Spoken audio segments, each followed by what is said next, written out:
негізі глютенге сезімталдық көп адамда бар. Көп қазақтарда точно бар. Мен көрген пациенттерде. Менің өзімде бар. Глютен дегенім бүкіл нан ба? Глютен деген овес, солоя, пшеница наннан алынған. Бірақ қандай глютен? Переработанный глютен. То есть, мысалы, егер сіз бидайды алып, жаңағы үгітіп, немесе бидайдың өзін жейтін болсаңыз, үгітіп жейтін болсаңыз, жаңағы цельнозерновой етіп, ол сізге олай қатты әсер етпейді ақ ұн ретінде. Өйткені ақ ұнға дополнительно глютен қосылады, анау жаңағыдай созылмалы клейкий болу үшін, Глютен деген өзі клей деген сөзден шыққан ғой.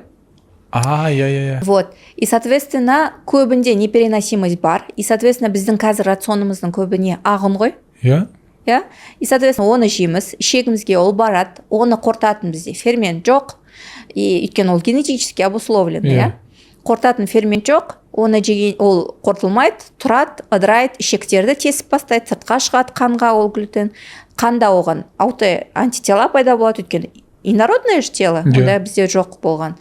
Сосын ол көп жей бергендіктен аутоиммунный аурулар пайда болады. Аутоиммунный дегеніміз иммунитетіңіз сіздің өзіңіздің органдарыңызды атаковать етіп бастайды. Аяғыңызды, буындарыңызды, щитовидкаңызды и так далее. Соның бастамасы тарелкада ғой қайтадан.